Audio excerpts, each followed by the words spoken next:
Ngayon naman ay bigyan natin ng eksplanasyon at mga halimbawa ang bawat disiplina sa larangan ng agham panlipunan. Una, ang sosyolohiya. Ang sosyolohiya ay ang pag-aaral ng kilos, pag-iisip at gawin ng tao sa lipunan. Ang mga sosyolohista ay sumusuri ng mga ugnayan, koneksyon, proseso at mga isyu sa lipunan base sa kanilang obserbasyon at etnograpikong pagsusuri. Ang etnograpikong pagsusuri ay ang pakikipamuhay sa isang pag-aaral upang pag-aralan ang kultura at klase ng tao sa isang lipunan. Halimbawa, ang sosyolohista ay maaaring pag-aralan ang impluwensya ng kahirapan sa pag-usbong ng kriminalidad sa isang komunidad. Ay ikalawa naman ay ang psikolohiya. Ito ay ang pag-aaral ng mga kilos, pag-iisip at gawin ng tao. Ang mga psikolohista ay gumagamit ng empirikal na obserbasyon at eksperimento upang maunawaan ang mga aspeto ng pag-uugali at pag-iisip ng tao. Halimbawa nito ay maaring pag-aralan ang epekto ng stress sa kalusugan ng isang tao at iba pa.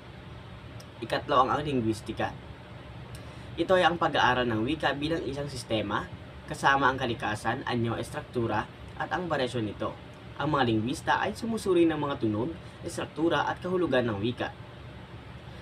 Ang halimbawa ng lingwista ay ang maaaring pag-aralan ang pagbabago ng wika sa mga variasyon ng socio-ekonomikong antas ng mga nagsasalita. Ang ikaapat naman ay ang antropolohiya. Ito ang pag-aaral ng mga tao sa iba't ibang panahon ng pag-iiral upang maunawaan ang kompleksidad ng mga kultura. Gumagamit ang participant, observation o experiential na immersyon sa pananaliksik.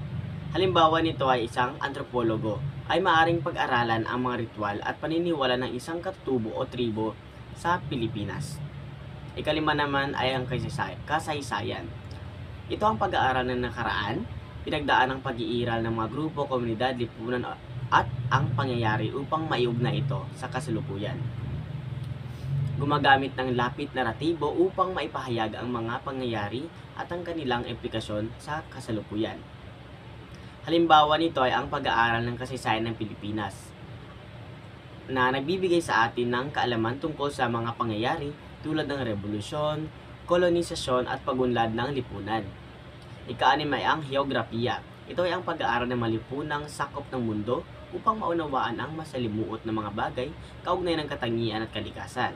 Ang heograpo ay nag-aaral ng mga katangiang pisikal ng mundo tulad ng klima, anyong lupa at likas na yaman, pati na rin ang mga aspeto ng kultura, lipunan na naapektuhan ng heograpiya. Halimbawa, ang pag-aaral ng heograpiya ng Pilipinas ay nagbibigay sa atin ng kaalaman tungkol sa kanyang mga isla, bundok, sapa at iba pang mga katangiang pisikal na nagpapakita ng kanyang unikal na kultura at ekosistema. Agham pampolitika, ito ay ang pag-aaral ng bansa, gobyerno, politika at iba pa. Ang mga agham pampolitika ay nag-aaral ng teorya at konsepto ng pamamahala, politika at mga isyong pampolitika. Halimbawa, ang pag-aaral ng agham pampolitika ay nagbibigay sa atin ng kaalaman tungkol sa mga sistema ng pamamahala o kung paano mamahala tulad ng demokrasya, republika o monarkiya. Pati na rin ang mga isyu pampolitika tulad ng korupsyon, eleksyon at pagkilos ng mamamayan. Ang ikawalo naman ay ang economics. Ito ay ang pag-aaral sa mga gawaing kaugnay ng mga proseso ng produksyon, distribusyon at paggamit ng mga serbisyo at produkto sa ekonomiya ng isang bansa. Ang mga ekonomista ay ang nag-aaral ng mga konsepto at prinsipyo sa ekonomiya tulad ng supply, demand at produksyon at pamilihan. Halimbawa, ang pag-aaral ng economics ay nagbibigay sa atin ng kaalaman tungkol sa mga patakaran ng pamahalaan sa ekonomiya. Mga indikasyon ng pag-unlad tulad ng GDP at mga isyong pang-ekonomiya tulad ng kahirapan at globalisasyon. Ika-siyam naman ay ang area studies. Ito ay isang interdisiplinaryong pag-aaral na nakatuon sa isang partikular na bansa, rehiyon o geographical lugar.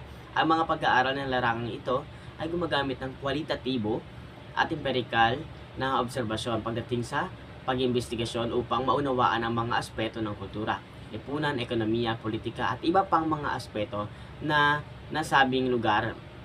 Halimbawa nito ay ang pag-aaral ng area study ng Southeast Asia ay naglalayong maunawaan ng mga kultura, kasaysayan at mga issue sa rehiyong ito.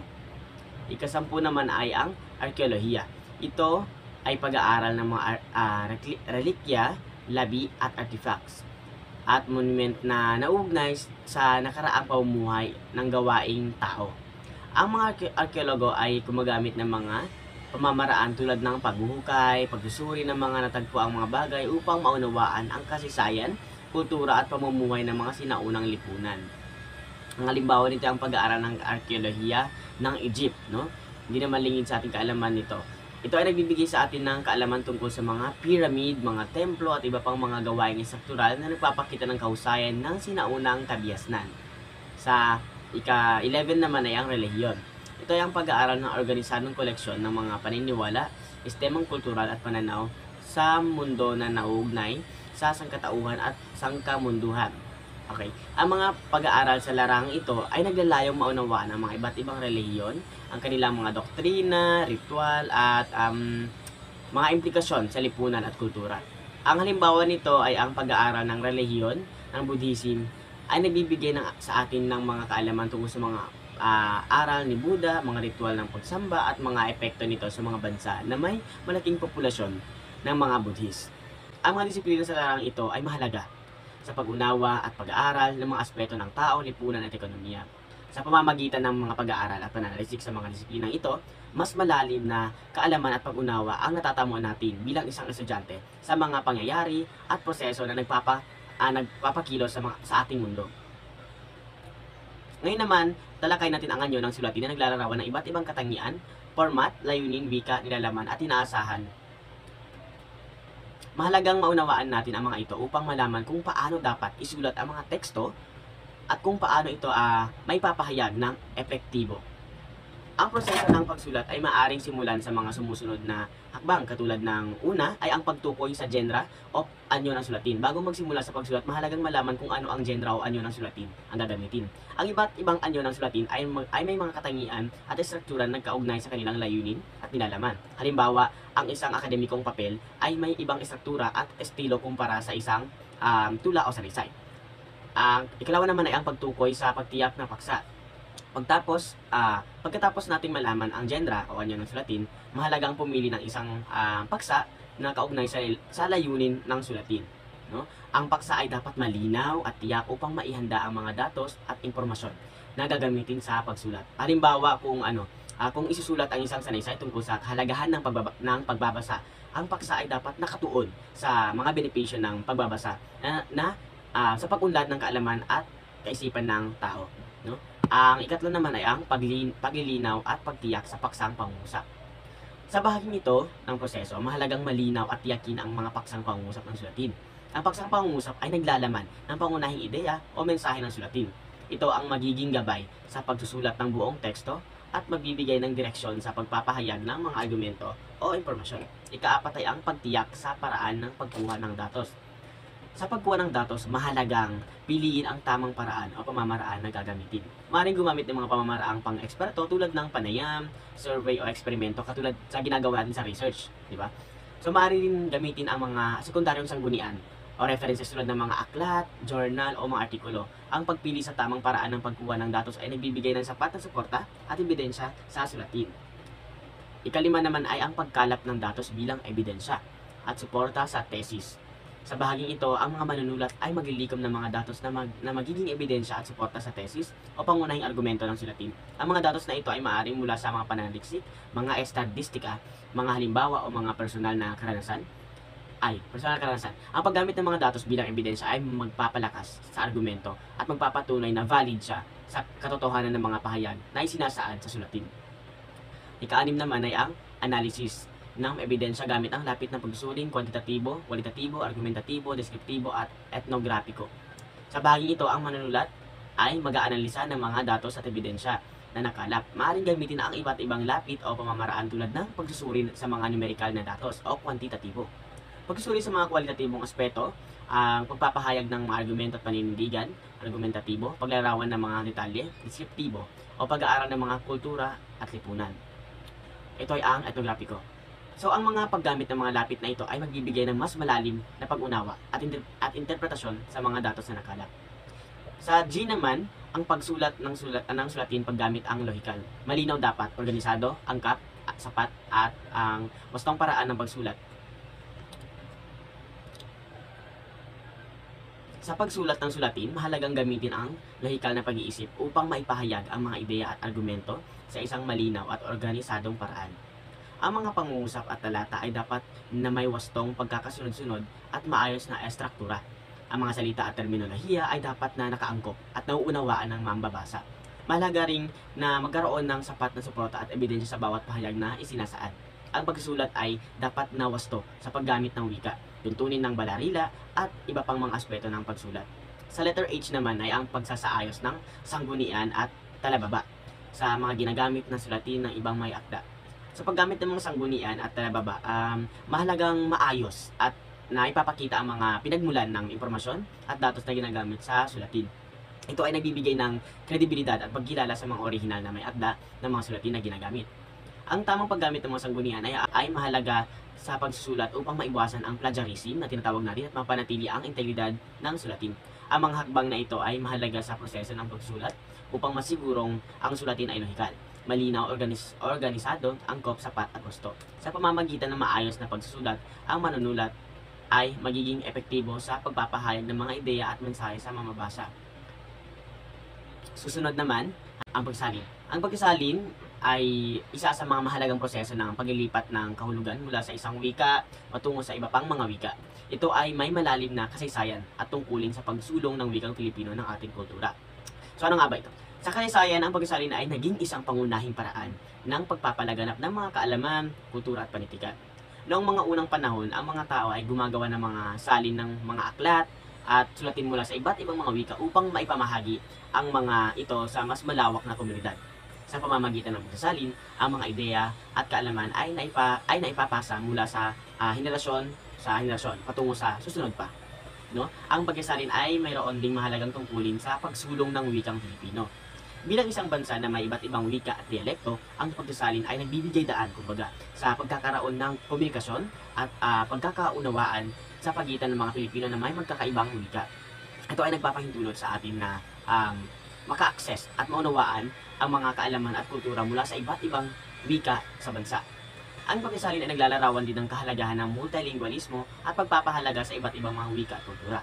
Sa pamamagitan ng pagsasalin, ang mga tao ay nagkakaroon ng respeto, pag-unawa sa iba't ibang mga wika at kultura na nagpapalawak ng kanilang kaalaman at perspektibo. Sa kasalukuyan naman ay ang pagsasalin ay patuloy na naglalarawan ng tungkulin nito sa pagsulong ng wikang Pilipino. Sa panahon ng globalisasyon at digital na teknolohiya, o yung modern world natin, ang pagsasalin ay nagiging mas mahalaga upang maipahayag ang mga ideya at kaalaman sa iba't ibang mga wika at kultura.